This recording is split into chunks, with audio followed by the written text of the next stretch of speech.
4 بجے نا پہنچیں گے 4 بجے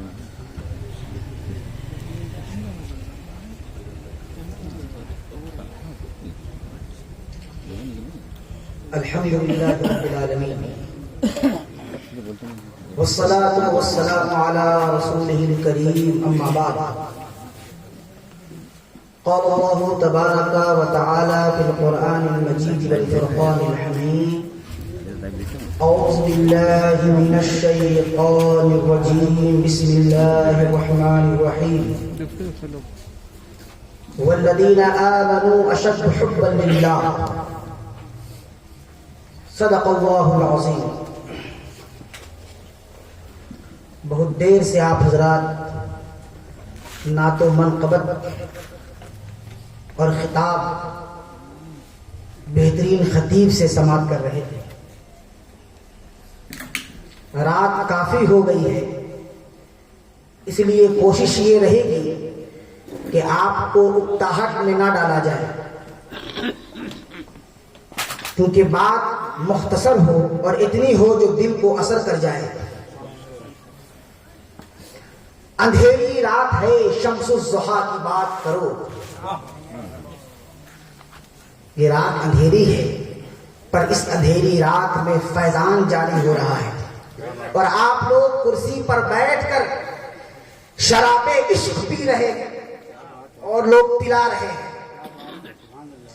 اندھیری رات ہے شمس الضحیٰ کی بات کرو. کوئی اور بات کرنے کے لیے بیٹھے کہاں؟ اندھیری رات ہے شمس الضحیٰ کی بات کرو. ستاروں آؤ رخ مصطفیٰ کی بات.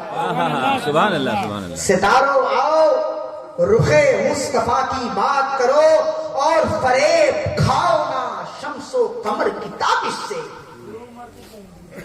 فریب کھاؤ نہ شمس و قمر کی تابش سے. جمال چہرے صلی اللہ کی بات کرو. جمال چہرے صلی اللہ کی بات کرو. اور چونکہ یہ علاقہ جس میں عظیم خدمت ہے حضرت عمدۃ المتوکلین سید شاہ ہلال احمد قادری علیہ رحمت و رضوان کا، آپ اس دار فانی سے رخصت تو ہو چکے، مگر آپ کا نام دلوں میں اب تک زندہ ہے. آپ نے جو خدمت انجام دی ہے وہ خدمت کتابوں کے ذریعے تا قیامت لوگ آپ کو یاد کرتے رہیں. آپ نے اپنے نام کو زندہ رکھا، اپنی محبت کو زندہ رکھا، اور اس محبت کی یہ دلیل ہے کہ آپ حضرات یہاں غلامان تاج العارفین کی فہرست میں داخل ہو گئے. بڑی عظیم بات ہے اور بڑے خوش نصیب ہیں ہم اور آپ کہ اللہ نے ہمیں چنا. سب سے پہلی بات تو یہ ہے کہ ایمان نصیب کیا، ایمان کی دولت سے نوازا، اور دوسری بات یہ ہے کہ غلام تاج العارفین میں داخل کیا. اتنی بشارتیں ہیں ہمارے ساتھ کہ اللہ کا جتنا احسان اور اس کا فضل ادا کریں، شکر ادا کریں، وہ کم ہے. بشارت ملی بخشیدم ترا، بشارت ملی بارگاہ رسالت سے ہم غلاموں کے لیے. بخشیدم ترا و فرزندانے ترا. اے تاج العارفین کیوں فکر کرتے ہو؟ میں نے تمہارے خاندان والوں کو اور تمہیں معاف کر دیا ہے. بخشیدم ترا، نجات ہو گئی. وہ فرزندانے ترا، اور آپ کی اولاد کی بھی بخشش ہو گئی. بچا کون؟ بچا کون؟ وہ مریدان ترا، وہ مریدان ترا، وہ محبان ترا. کہ آپ کے ساتھ ساتھ آپ کی اولاد کے ساتھ ساتھ آپ کے مریدوں کی بھی میں نے مغفرت کر دی، آپ کے مریدوں کی بھی میں نے نجات کر دی. لہذا آپ تو جنت میں جائیں گے ہی، آپ کی اولاد بھی جنت میں جائے گی، اور ساتھ ساتھ آپ کے مریدین بھی جنت میں جائیں گے. بخشیدم ترا و فرزندان ترا و مریدان ترا و محبان ترا. آپ کہیں گے بڑی بڑی بات کر دی آپ نے، بہت بڑی بات کر دی آپ نے. میں ایک حدیث کوٹ کروں گا اس کے لیے.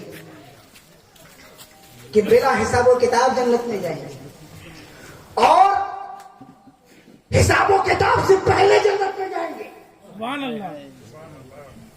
میدان محشر قائم ہوگا، لوگ حساب و کتاب کے لیے پریشان ہوں گے، کوئی دوڑ کر کے ایک نیکی کے لیے اس کا معاملہ رکا ہوا ہوگا، ترازو پر اس کے اعمال تولے جا رہے ہوں گے، ایک نیکی کی کمی ہوگی۔ قرآن کہتا ہے یوم یفر المرء من اخیہ، اس دن ایک بھائی دوسرے بھائی سے بھاگے گا، اس کو ڈر ہوگا کہیں ایسا تو نہیں ہے کہ وہ میری نیکی لے لے، ایک نیکی کے لیے نجات رکی ہوئی ہوگی، سب لوگ پریشان ہوں گے، ایک الگ سما بنا ہوا ہوگا، کوئی گر رہا ہوگا، کوئی تڑپ رہا ہوگا، کوئی بھاگ رہا ہوگا، سارے لوگ پریشان ہوں گے، ایک جماعت ایسی ہوگی جس کے بارے میں اللہ حکم کرے گا ادخلوا الجنت انتم وازواجکم، اے وہ جماعت تم داخل ہو جاؤ جنت میں اپنے تمام ازواج کے ساتھ۔ مفسرین نے کہا ہے ازواج سے مراد صرف بیویاں نہیں ہے، متوسلین بھی اس سے مراد ہے۔ جو حساب و کتاب کے لیے دوڑ رہے ہیں دوڑنے دو، نیکی کے لیے پریشان ہونے دو، تم پریشان نہ کرو، لا تخف، تمہیں ڈرنے کی ضرورت نہیں، تم تو واپس تہے دامن ہو، تمہیں ڈرنے کی ضرورت نہیں ہے، لہذا حکم ہوگا جنت میں لے جائیں، اور جو اس سلسلے کا فاؤنڈر ہوگا، بانی ہوگا، مرشد کامل ہوگا، وہ کھڑا ہوئے، ایک روایت میں یہ بھی ہے کہ مریدین ایک دوسرے کے، مسلم شریف کی حدیث ہے کہ مریدین ایک دوسرے کے ہاتھ میں اپنا ہاتھ ڈال کر زنجیر کی طرح شکل بنا کر جنت میں داخل ہو رہے ہوں گے، اور سب سے آگے اس کا مرشد کامل انجن بن کر آگے کھڑا ہوگا اور ایک ایک کو جنت میں داخل کر رہا ہوگا۔ سبحان اللہ، ایک ایک کو جنت میں داخل کر رہا ہوگا۔ جب سب لوگ چلے جائیں گے، وہ مرشد کامل کھڑا ہوگا، وہ ولی کھڑا ہوگا، وہ پیر کھڑا ہوگا، حکم ہوگا کیا ہوا، کھڑے کیوں ہیں؟ آپ کے سارے لوگ تو چلے گئے، اب انتظار کس کا ہے؟ تو کہا جائے گا، وہ پیر کامل کہے گا نہیں ابھی کچھ باقی ہے، ابھی تو مریدین گئے ہیں، ابھی تو متوسلین گئے ہیں، کچھ ایسے لوگ بھی ہیں جو سلسلے میں داخل تو نہیں ہوئے تھے مگر مجھ سے محبت کرتے تھے، سلسلے میں داخل، یہ تو ہم لوگوں کی بہت بڑی بات ہے کہ سلسلے میں داخل ہیں، مگر وہ لوگ غوث اعظم فرمائیں گے، غوث اعظم نے کہ میرے مرید کے ساتھ تو معاملہ میرا ہوگا ہی۔ کچھ لوگوں نے کہا غوث اعظم سے یہ بتائیے جو آپ کے مرید جو آپ کے سلسلے میں داخل نہیں ہے ان کا کیا معاملہ ہوگا؟ غوث اعظم نے فرمایا وہ بھی میرے مرید کے ساتھ داخل ہوں گے اگر وہ مجھ سے محبت کر رہے ہوں گے، تو محبت کے نتیجے میں جو معاملہ مرید کا ہوگا وہی معاملہ محبین کا ہوگا، وہی معاملہ محبین کا ہوگا۔ اور غوث اعظم نے فرمایا بڑی ذمہ داری کے ساتھ کہہ رہا ہوں، اخبار الاخیار میں شاہ عبدالحق محدث دہلوی نے اس کو نوٹ کیا ہے، وہ لکھتے ہیں کہ غوث اعظم نے فرمایا اگر میرا چاہنے والا، میرا ماننے والا، مجھ سے محبت کرنے والا اگر وہ مشرق میں ہے اور میں مغرب میں ہوں اور کوئی میرے چاہنے والے کی عزت کو دار دار کر رہا ہوتا ہے تو میں اس کی پشت پناہی کرتا ہوں۔ کہاں مغرب کہاں مشرق، پشت پناہی ہو رہی ہے، کر کون رہا ہے؟ جس سے محبت ہے وہ، اللہ کے رسول کی حدیث بھی ہے نا، المرء مع من احب، قیامت میں وہ اس کے ساتھ ہوگا جس سے وہ محبت کرتا ہے۔ ہر شخص اپنے چاہنے والے جس سے وہ عقیدہ رکھتا ہے، جس سے وہ انسیت رکھتا ہے، جس سے وہ محبت کرتا ہے، اللہ اس کے ساتھ جنت میں معاملہ کرے گا، اللہ اس کے ساتھ جنت میں معاملہ کرے گا۔ تو وہ کھڑے ہوگا وہ مرشد اور کہے گا نہیں، کچھ لوگ ہیں جو سلسلے میں داخل نہیں ہوئے ہیں، جہنم میں ہیں، اعمال بہت گڑبڑ ہے، لہذا وہ اپنی سزائیں کاٹ رہے ہیں۔ اللہ حکم دے گا تو جاؤ جسے پہچانتے ہو نکال لاؤ، پہچانتے ہو، سوال ہوگا تو مرشد کامل کہے گا بالکل، اپنے محبین کو کیسے بھول سکتے ہیں، دنیا میں اگر تو نے مجھے اپنا بنایا ہے، محشر میں بھی کہہ دینا یہ ہے میرا دیوانہ، محشر میں بھی کہہ دینا یہ ہے میرا دیوانہ۔ اپنے عاشق کو کیسے بھول سکتے ہیں؟ اپنے چاہنے والے کو کوئی کیسے بھول سکتا ہے؟ دنیا میں تو یاد کیا، اب بھی تو معاملہ آخرت کا ہے، وہاں اگر یاد نہیں کریں گے تو معاملہ تو گڑبڑا جائے گا، تو کہا جائے گا ہاں ہیں کچھ لوگ جن کو میں پہچانتا ہوں، اللہ حکم دے گا جاؤ جس کو پہچانتے ہو اس کو پکڑو، اس کو جہنم سے نکالو اور جنت میں داخل کر دو۔ تو یہ ہے معاملہ۔ اور ایک حدیث اور ہے جو میں نے کہا نا، بلا حساب و کتاب جنت میں جائیں گے۔ اللہ کے رسول حدیث قدسی ہے، اللہ نے اپنے محبوب سے فرمایا اے محبوب، میں آپ کی جماعت میں، آپ کی امتی میں 70,000 ایسے افراد تیار کر دوں گا جو بلا حساب و کتاب جنت میں جائیں گے۔ سمجھ رہے ہیں بات؟ 70,000 افراد تیار کروں گا آپ کی امتی میں جو بلا حساب و کتاب جنت میں جائے گی۔ اللہ کے رسول نے اتنا میں اکتفا نہیں کیا، کہا فزد ہوں، اتنا میں کیا ہوگا، میری جماعت، میری امتوں کی جماعت تو کافی ہوگی، بہت تعداد میں ہوں گے۔ 70,000 ایسا لگتا ہے کہ اونٹ کے منہ میں زیرہ، کوئی کاؤنٹ ہے 70,000؟ سرکار نے فرمایا اور اضافہ کیا جائے، تو اللہ نے فرمایا ہے محبوب گھبرائیے مت، ہم تو کلام کرنا چاہ رہے ہیں، باتوں کو طول دے رہے ہیں، کیونکہ بات تو محب کی ہے، بات تو عاشق اور معشوق کی ہے، بات تو محبوب و محب کی ہے، گفتگو ہو رہی ہے، اللہ اپنے محبوب سے بلوا رہا ہے اور محبوب کی بات کو سماعت کر رہا ہے۔ فزد ہو، اور اضافہ کیا جائے۔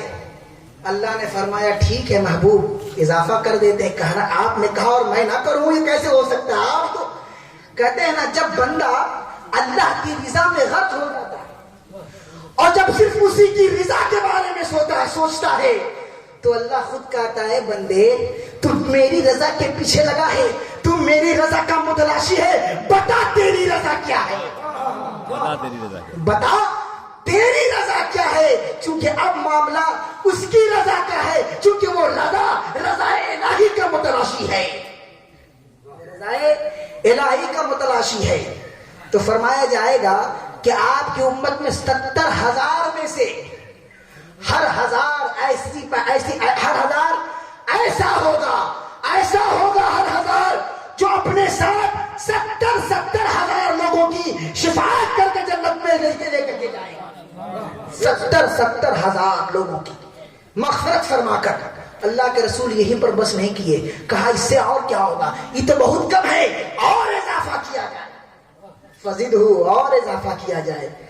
تو اللہ چونکہ رحمت للعالمین ہے نا، وہ تو رحمت والا ہے، اس کے خزانے میں کسی چیز کی کمی نہیں ہے، وہ تو محبوب سے گفتگو کو طول دے رہا تھا، کہا اے محبوب فکر نہ کریں، آپ کی امتی میں ہر ایک اللہ کا ولی ایسا ہوگا، ہر ایک ولی ایسا ہوگا جو اپنے ساتھ 70,000 لوگوں کی مغفرت کر کے جنت میں داخل کرے گا۔ تو یہ ہے معاملہ جو بلا حساب و کتاب ہوگا۔ بڑے خوش نصیب ہیں ہم لوگ کہ غلامان تاج العارفین میں شامل کیا گیا، بڑی بشارتیں ہیں ہمارے ساتھ۔ یہ تو ذکر ان کا تھا جو داخل نہیں ہوئے تھے، محبت کرتے۔ تو میں نے آپ کے سامنے قرآن کریم کی آیت والذین آمنوا اشد حبا للہ کی تلاوت کرنے کا شرف حاصل کیا۔ اللہ رب العزت ارشاد فرماتا ہے وہ جو مومن ہیں وہ ہر ایک سے بڑھ کر اللہ سے محبت کرتے ہیں، وہ ہر ایک سے بڑھ کر اللہ سے محبت کرتے ہیں۔ تو ہر ایک سے بڑھ کر کا مطلب کیا ہے؟ ان کی محبت میں کیا کیٹیگری ہے، ان کے محبت کا کیا فیچر ہے، ان کے محبت کی کیا خصوصیت ہے؟ تو فرمایا گیا وہ محبت میں ایسے انتہا تک پہنچیں گے، وہ محبت کرتے کرتے اس مقام تک پہنچ جائیں گے جہاں سے عشق کی وادی شروع ہوتی ہے، جہاں سے عشق کی وادی شروع ہوتی ہے۔ محبت میں اتنی سختی کریں گے کہ وادی عشق میں داخل ہو جائیں گے۔ یہ وادی عشق کیا ہے؟ جب محبت بڑھ جاتی ہے نا، جب محبت اپنے انتہا تک پہنچ جاتی ہے تو وہاں سے عشق شروع ہوتا ہے، وہاں سے عشق شروع ہوتا ہے۔ تو یہ عشق کیا ہے اور کیسے حاصل ہوتی ہے یہ چیز، یہ نعمت؟ تو میں سب سے پہلے یہ عشق جس کو عطا کیا گیا، جس کو ہوا، اس کا نام ہمارے اور آپ کے باپ حضرت آدم ہے۔ جب اللہ رب العزت نے حضرت آدم سے فرمایا اسکن انت وزوجک الجنہ، اے آدم آپ اور آپ کی بیوی جنت میں داخل ہو جائیے، آپ اور آپ کی بیوی جنت میں داخل ہو جائیے اور کھائیے پیجیے، میری جنت میں رہیے آرام سے، ہر چیز وہاں آپ کے لیے موجود ہے، کھاتے رہیے اور اللہ کے نعمت کا شکر ادا کرتے رہیے۔ حضرت آدم جنت میں داخل کیے گئے، ان کے ساتھ ان کی اہلیہ میری ماں حضرت حوا بھی تھی، ساتھ میں حضرت آدم رہے۔ عارفوں نے کہا ہے کہ جس جنت میں اللہ نے ان کو داخل کیا تھا وہ جنت قربت تھی، وہ جنت قربت تھی، وہ جو جنت تھی وہ اللہ کے پڑوس بھی تھی، اللہ کی قربت ان کو حاصل تھی۔ حضرت آدم اللہ کی قربت میں تھے، اور جب قربت میں تھے تو اللہ کی جانب سے فیضان نازل ہو رہا تھا، تجلیات کا نزول ہو رہا تھا، اللہ کی قربت میں انہیں بڑا لطف آ رہا تھا۔ اور جب لطف آنے لگا، جب دل کو سکون ملنے لگا، ظاہر سی بات ہے جب کوئی عاشق کو اس کا محبوب مل جائے تو بڑا تسکین ہوتا ہے، اسے اس کے دل کو بڑی راحت ہوتی ہے۔ حضرت آدم کو بڑی راحت ہوئی، مزہ آنے لگا، اللہ کی قربت میں لطف آنے لگا۔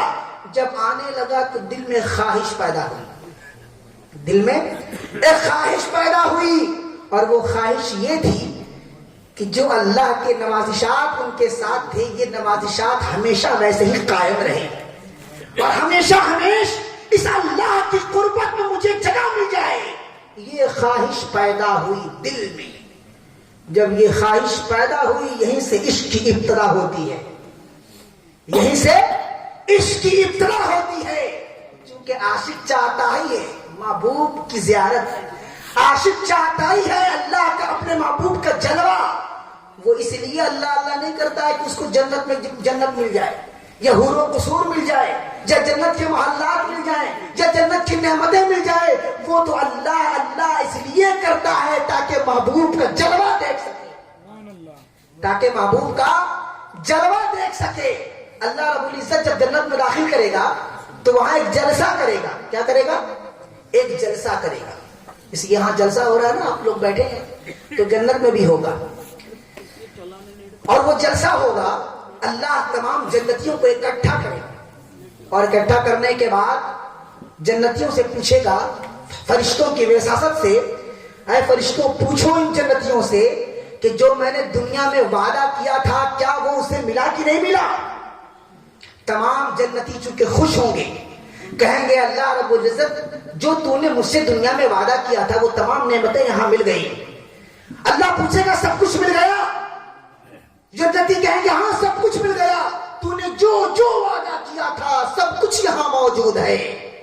ایک جماعت کھڑی ہوگی کنارے پر، ایک جماعت کنارے پر کھڑی ہوگی۔ اللہ رب العزت پوچھے گا فرشتوں پوچھو، میں سوال کر رہا ہوں، یہ تمام جماعت جو ہمارے سامنے موجود ہے یہ تو قرار کر رہی ہے، مگر یہ جو لوگ سائڈ میں کھڑے ہیں یہ جماعت کون سی جماعت ہے؟ پوچھو، یہ کیوں نہیں کچھ کہہ رہے ہیں؟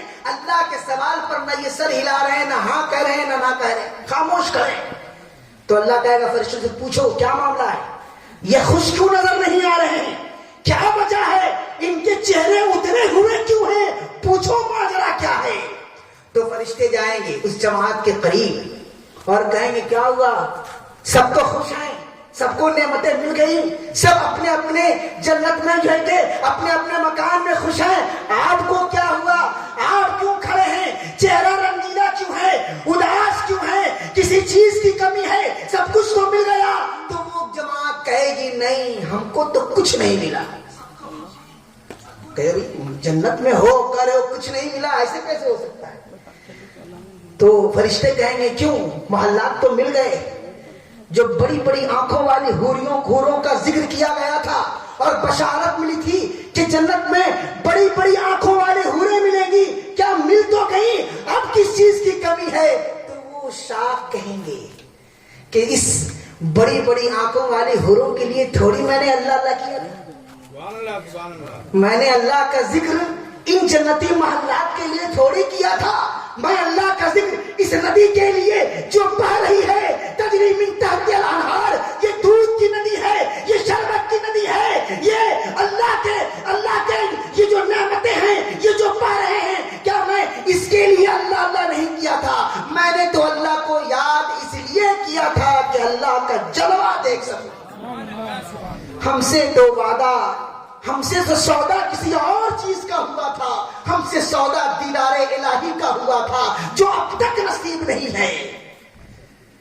تو وہ فرشتے اللہ سے کہیں گے اے اللہ یہ تو کوئی اور سوداگر ہے, اس کو جنت سے غرض نہیں ہے, اسے حوروں کو سور نہیں چاہیے, یہ کسی نعمت کے لیے یہاں کھڑے نہیں ہیں کہ کسی اور چیز کا طالب ہے, یہ کسی اور دنیا کے لوگ ہیں, یہ کسی اور پلانٹ سے آئے ہیں.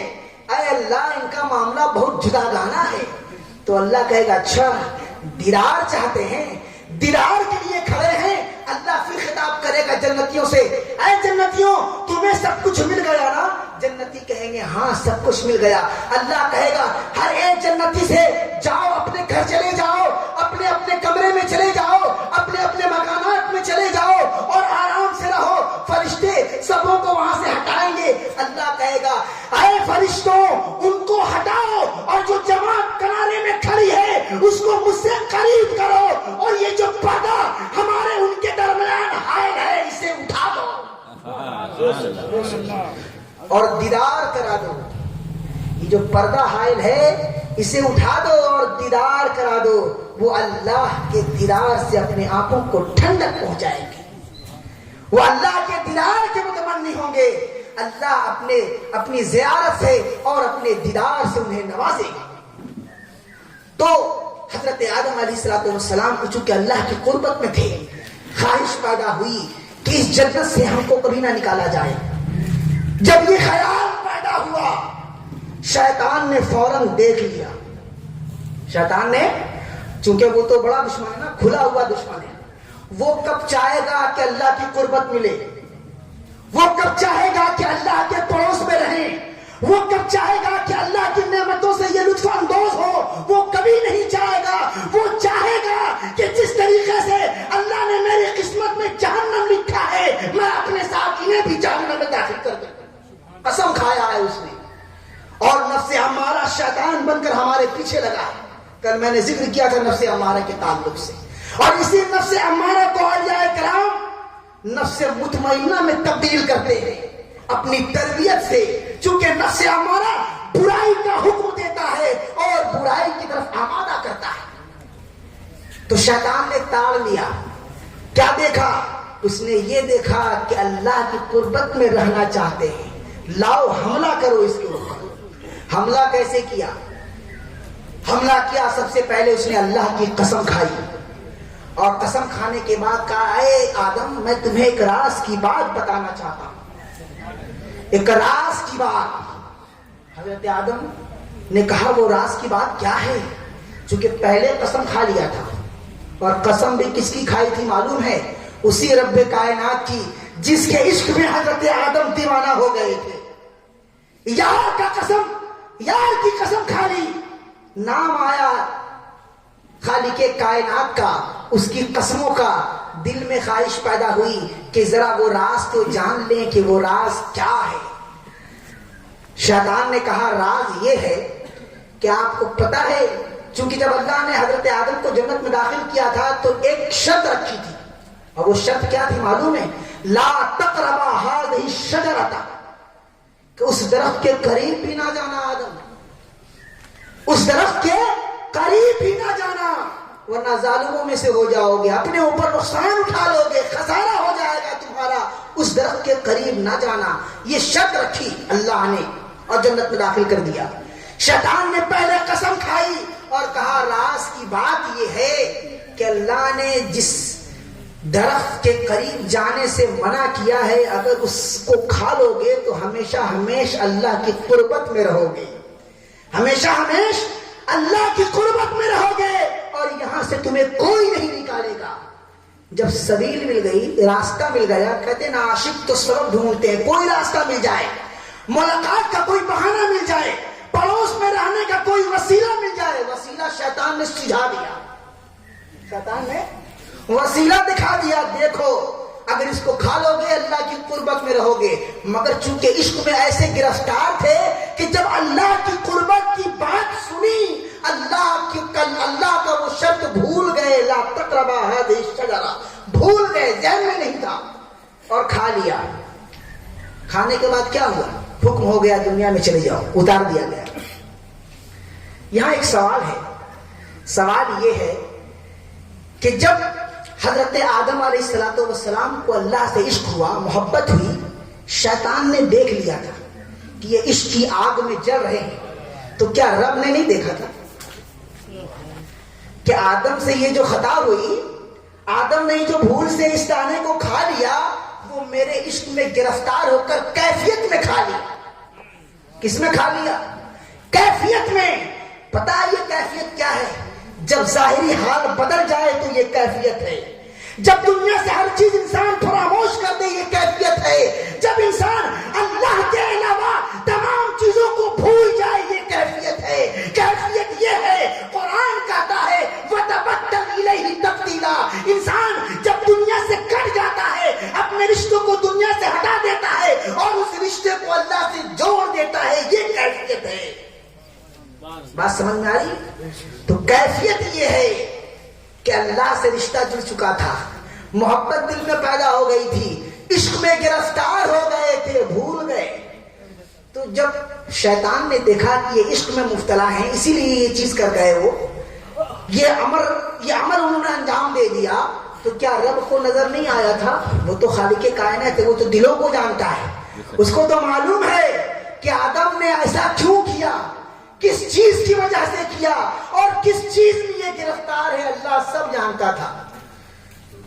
تو اللہ نے کہا، چونکہ وہ ناراض نہیں تھا، ناراض ہوتا تو نبوت نہیں چھین لیتا، ناراض ہوتا، ارے جنت میں داخل کیا تو اس وقت نبوت کا اجرا نہیں کیا، مگر جب اللہ نے آدم کو دنیا میں بھیجا نبوت سے سرفراز کیا۔ کوئی اگر کسی سے خفا ہوتا ہے تو کیا نبی بناتا ہے؟ کیا اس کے اوپر توجہ کرتا ہے؟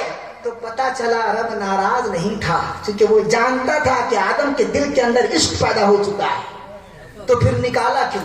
اور جب نکالا تو یہ کہہ دیا آدم دنیا میں جا رہے ہو، ایک سے ایک فتویٰ باز ملیں گے، اور وہ کہیں گے کہ آدم سے غلطی ہو گئی، آدم نے گندم کھا لیا تھا، آدم نے دانا کھا لیا تھا، ان سے یہ خطا ہوئی۔ اے آدم سنو، رکو، یہ دنیا والے بڑے ظالم ہیں، تمہیں جینے نہیں دیں گے، بہت پریشان کریں گے، بڑے فتوے کی بارش کریں گے۔ تو آدم نے کہا تو پھر کیا حکم ہے، پھر کیا کرنا ہے؟ دانا جو کھائے تھا اس کا کیا ہوگا؟ نصیحت۔ آدم بھول گئے تھے۔ جب یہاں ایک بات ہے کہ جب شیطان نے سجدہ نہیں کیا، رب نے پوچھا سجدہ کیوں نہیں کیا، تو اس نے اکڑ کر جواب دیا۔ کیا جواب دیا؟ کہ مجھے آگ سے پیدا کیا گیا ہے اور آدم کو مٹی سے پیدا کیا گیا ہے، آگ کا کام ہے بلند ہونا اور مٹی کا کام ہے نیچے جانا۔ تو اس نے جواب دیا، سجدہ کیوں نہیں کیا؟ اللہ سے آرگیومنٹ کیا۔ یہی سوال اللہ نے حضرت آدم سے کیا، اے آدم تم سے میں نے منع کیا تھا، تم سے میں نے کہا تھا لا تقربا هذه الشجرہ، کیوں تم نے دانا کھا لیا؟ حضرت آدم نے کوئی جواب نہیں دیا۔ یہی عارف کی پہچان ہے، یہ عارف کی پہچان ہے، یہ عاشق کی پہچان ہے کہ جب محبوب سرزنش کرے تو سر کو جھکا دے، کوئی آرگومنٹ نہ کرے۔ حضرت آدم کو تو عشق ہوا تھا اور محبوب نے سرزنش کی کیوں کھا لیا؟ ہاتھ جوڑ کر کھڑے ہو گئے، سر کو جھکا لیا، کوئی جواب نہیں دیا۔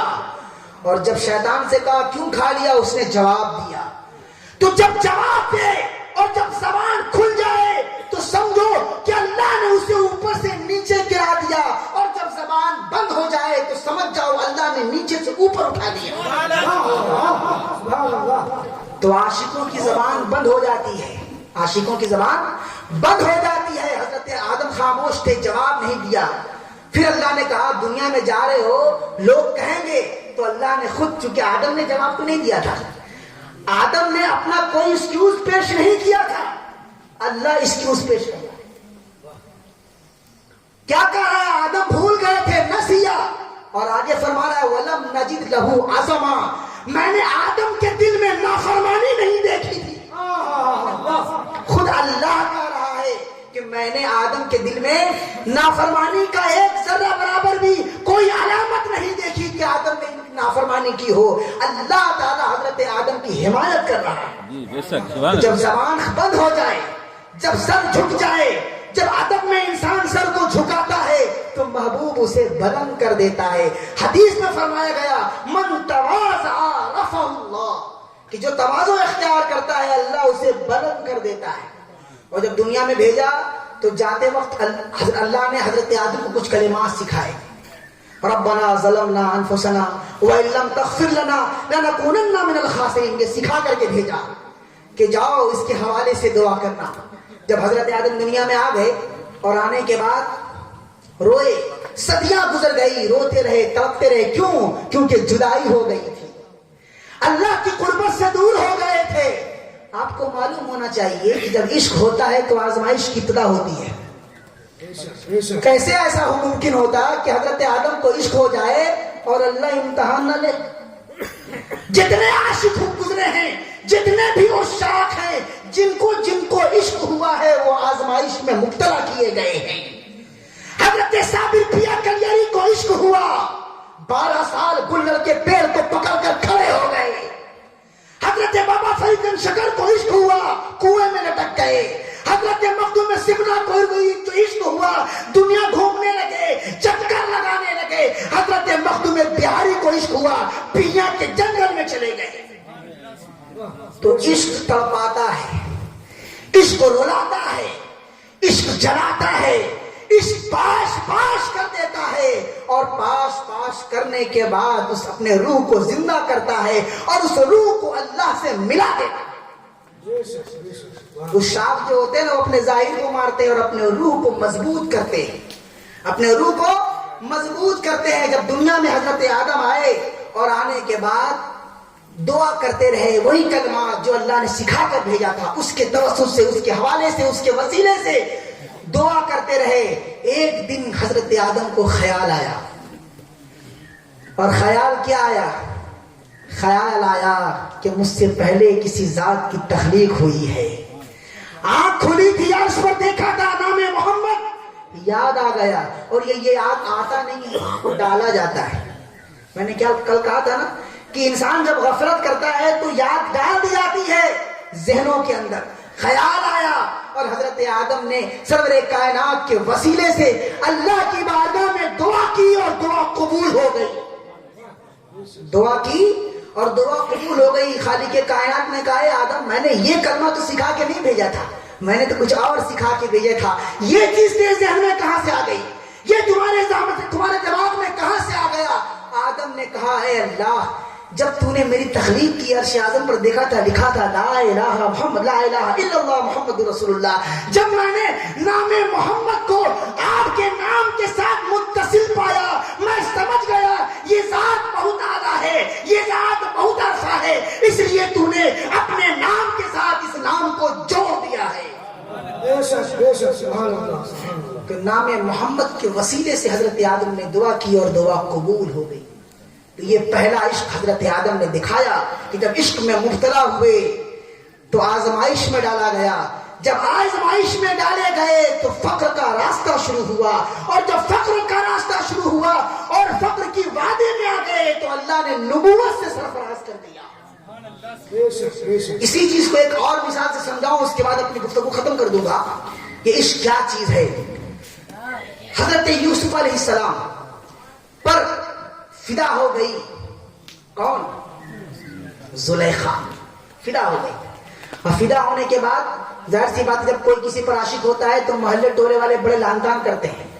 تو مصر میں زلیخا کے اوپر لوگوں نے انگشتمائی شروع کی اور کیا کہا کہ غلام پر عاشق ہو گئی ہے.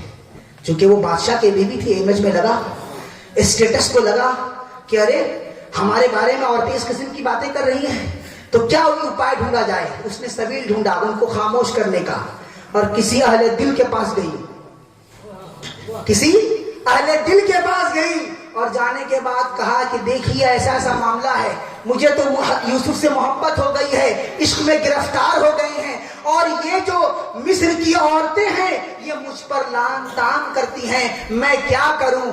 قربان جائیں اس عاشق رسول پر, اس اہل دل پر حضرت زلیخا کو کیا حکمت دی اور کیا تعبیر بتائی اور کیا طریقہ بتایا ان کی زبانوں کو بند کرنے کا.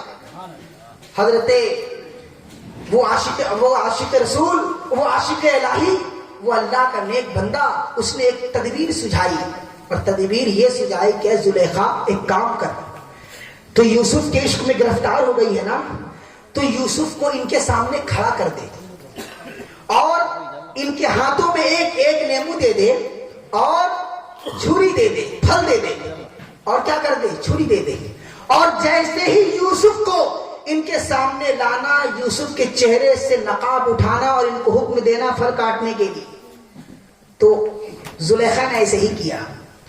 حضرت یوسف کے پاس گئیں اور جانے کے بعد کہا کہ میں نے آپ کی شان میں تو بڑی گستاخی کی, میں نے آپ کی عزت کا خیال تو نہیں کیا, مگر کم سے کم آپ میری عزت کا خیال کر لیں. لوگ بڑے لان تان کر رہے ہیں مجھ پر الزام تراشی کر رہے ہیں اور یہ کہہ رہے ہیں کہ غلام پر فریفتہ ہو گئی ہے, لہذا میں یہ چاہتی ہوں کہ آپ میرے ساتھ چلیں اور ان عورتوں کے سامنے جا کر اپنے حجاب کو اٹھا دیں. حضرت یوسف علیہ السلام چہرے کو چھپا کر رکھتے تھے, تو وہ چہرہ کو ڈھک کر کے آئے اور زلیخا نے ان کے ہاتھوں میں جو ہے کہ سیب یہ پھل دے دیا اور چھری دے دی.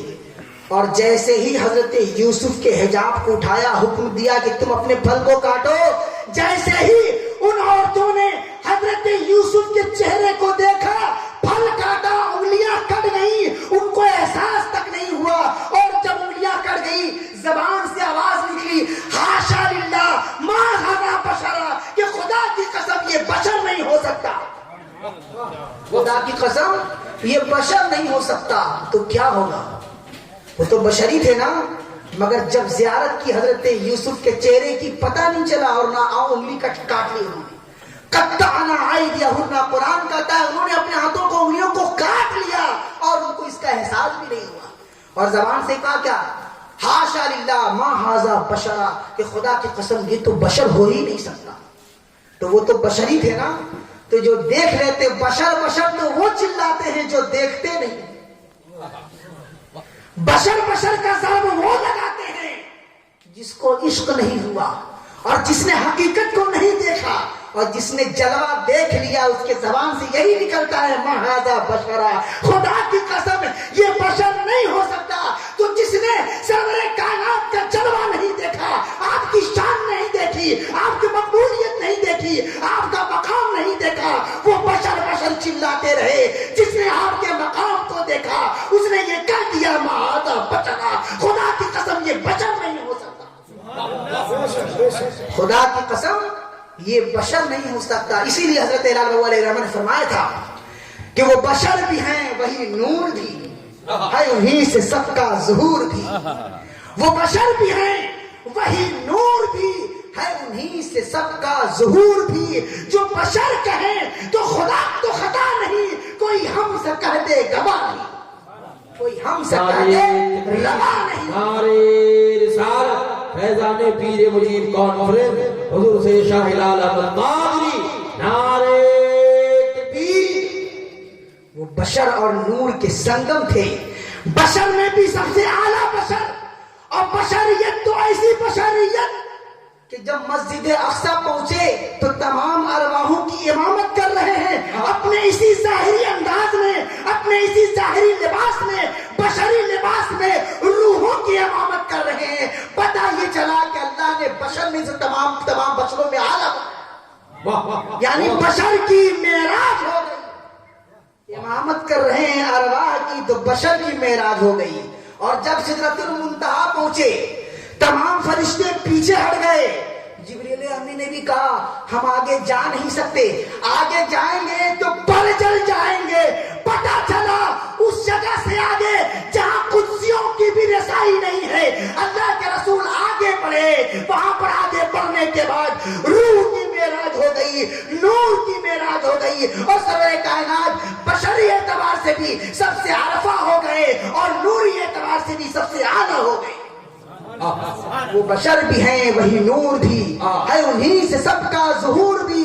جو بشر کہیں تو خطا نہیں، کوئی ہم سے کہہ دے روا نہیں. اللہ ہم کو اور آپ کو کہنے سننے سے زیادہ عمل کی توفیق عطا فرمائے. وآخر دعوانا الحمدللہ رب العالمین.